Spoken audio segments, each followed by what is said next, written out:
कर ही वापस आने, और कोई सेकंड वे नहीं था। तो ये मिजाज होता है तभी तो विजय मिलता है।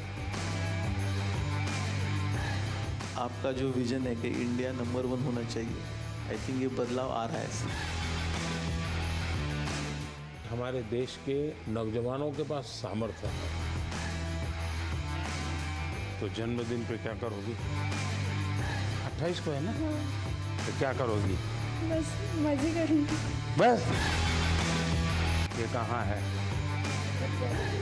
हाँ, पीछे खड़ा है। ना टाइम, आपका वैल्यूएबल टाइम निकाला हमसे मिलने के लिए। मेरा वैल्यू आप ही है।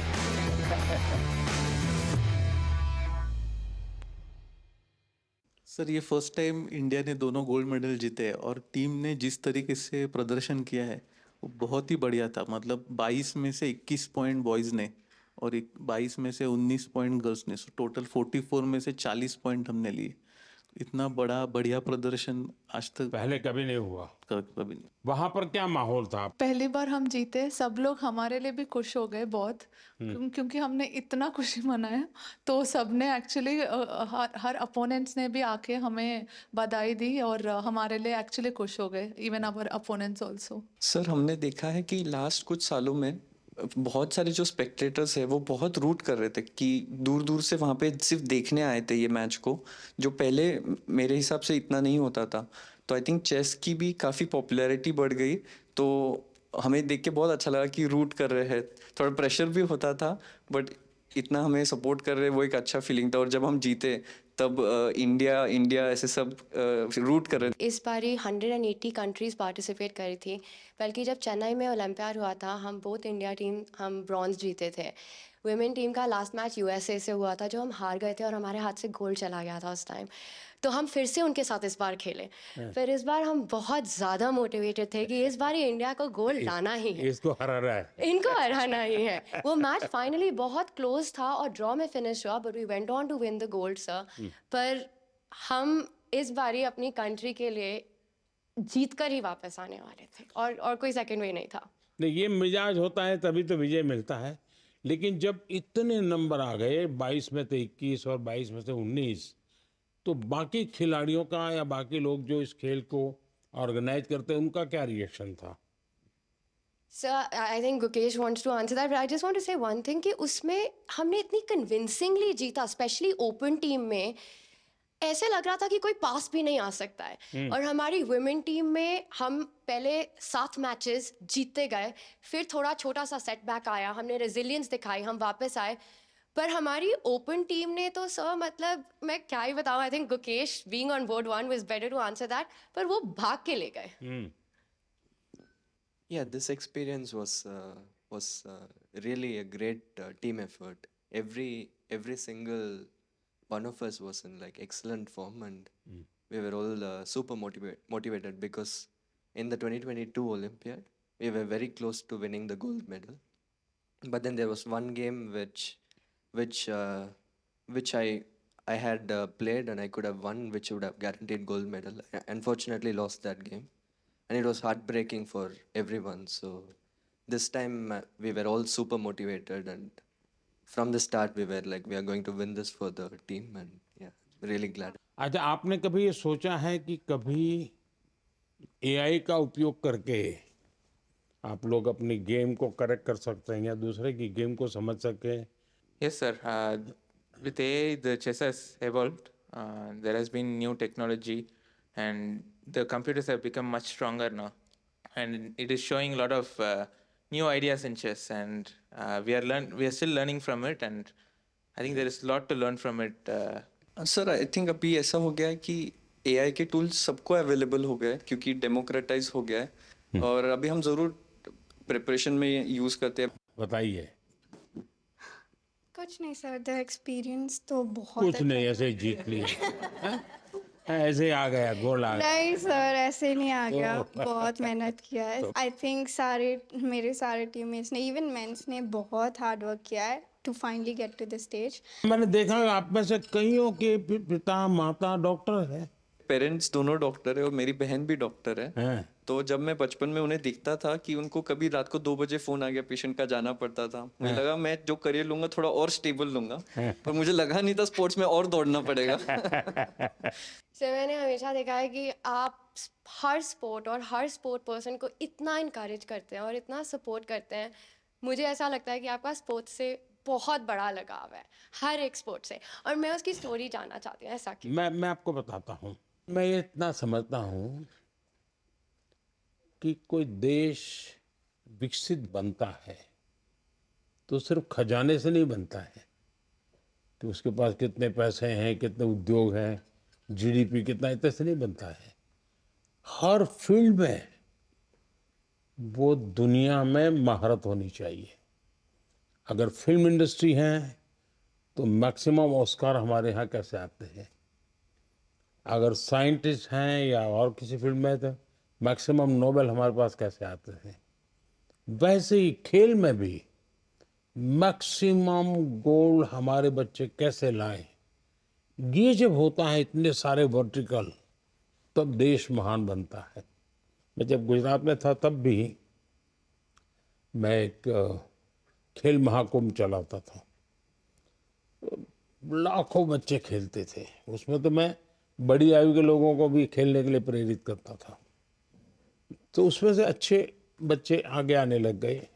मेरा ये विश्वास है कि हमारे देश के नौजवानों के पास सामर्थ्य है।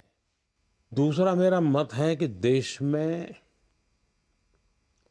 समाज जीवन का जो अच्छा वातावरण बनाना है, तो स्पोर्ट्समैन स्पिरिट जिसको कहते हैं, वो सिर्फ स्पोर्ट्स के खिलाड़ियों के लिए नहीं है, वो कल्चर होना चाहिए, समाज जीवन में कल्चर होना चाहिए। हर रोज इतने बड़े बड़े डिसीजंस लेते हैं, तो आप क्या एडवाइस करेंगे हमारे लिए कि ये प्रेशर सिचुएशंस कैसे टैकल कर सकते हैं? देखिए, कोई भी खेल क्यों ना हो, कोई भी एक्टिविटी क्यों ना हो, फिजिकल फिटनेस बहुत मैटर करती है जी। में से बहुत लोग होंगे जो फिजिकल फिटनेस के लिए आपकी ट्रेनिंग होती होगी, आपके लिए खान पान के लिए बताया जाता होगा, भाई ये चीज़ें खाइए, ये चीज़ें खेलने से पहले इतना खाइए, मत खाइए, सब बताया जाता होगा आपको। मैं समझता हूँ कि अगर हम इन चीज़ों की आदत अगर डेवलप करते हैं तो इन सारी समस्याओं का पचा जाते हैं।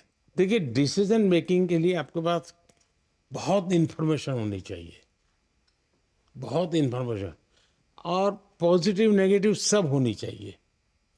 आपको पसंद आता है ऐसा ही सुनने का आदत लगती है, मनुष्य का स्वभाव होता है, जो अच्छा लगता है वही सुनता है, तो वो फिर डिसीजन में गलती होती है।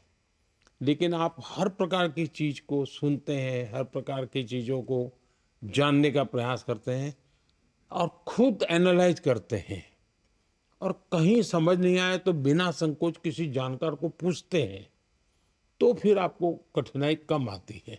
और मैं मानता हूँ कि कुछ तो अनुभव से आ जाता है, और जैसा मैंने कहा कि योगा, मेडिटेशन, इसकी सचमुच में बहुत ताकत है जी। सर, हम अभी 2 हफ्ते खेले तो अभी पूरा थक गए, पर आप सालों साल दिन भर इतना काम करते, इतने मतलब पूरा ब्रेक भी नहीं लेते, તમે કેવી રીતે what's the secret sir for your energy? आप इतना जानते हो and then also you are open to learning and open to the world. और आप हमेशा हर स्पोर्ट पर्सन को आई थिंक इतने जोश से भर देते हो टू परफॉर्म। और मैं आपसे पूछना चाहती हूँ कि अगर आप हम सबको एक एडवाइस देना चाहो, आप जहाँ चेस को देखना, शतरंज को देखना चाहते हो। देखिए, ऐसा है, जीवन में कभी संतोष मत मांगिए। सेटिस्फेक्शन नहीं होना चाहिए किसी चीज का, वरना फिर नींद आना शुरू हो जाता है। तभी आप आलस 3 आ घंटा जाता सोते हैं सर। हाँ, आप सिर्फ 3 घंटा सोते हैं। हमारे भीतर एक भूख रहनी चाहिए, भाव, कुछ नया करने की, कुछ ज्यादा करने की।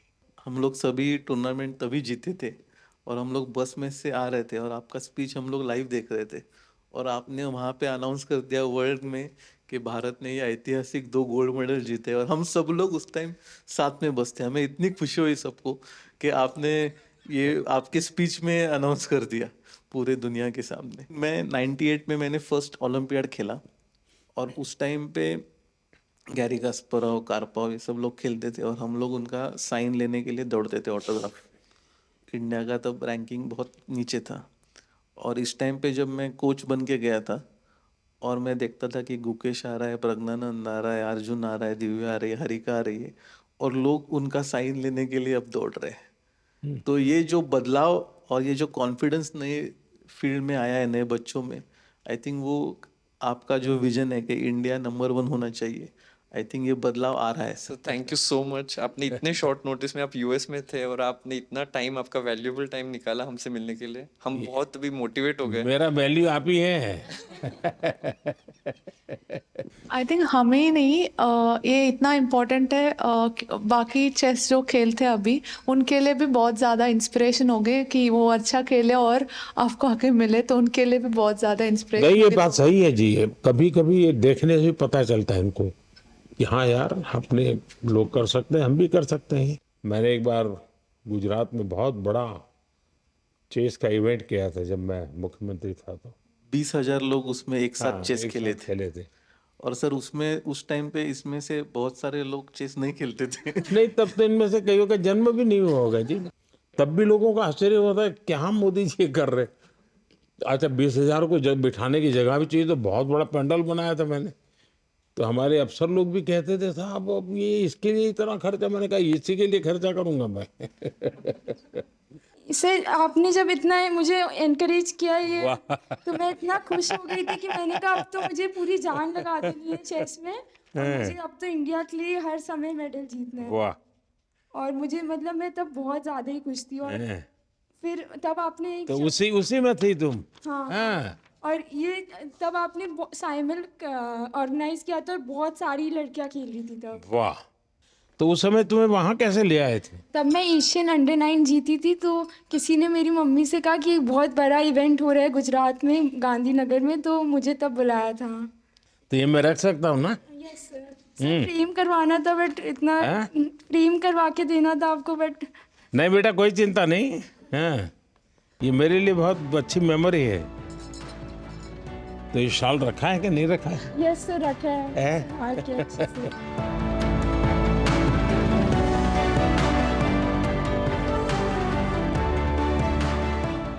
चलिए, मुझे बहुत अच्छा लगा। आप लोगों को मेरी बहुत बहुत शुभकामनाएं हैं। आप खूब प्रगति करिए।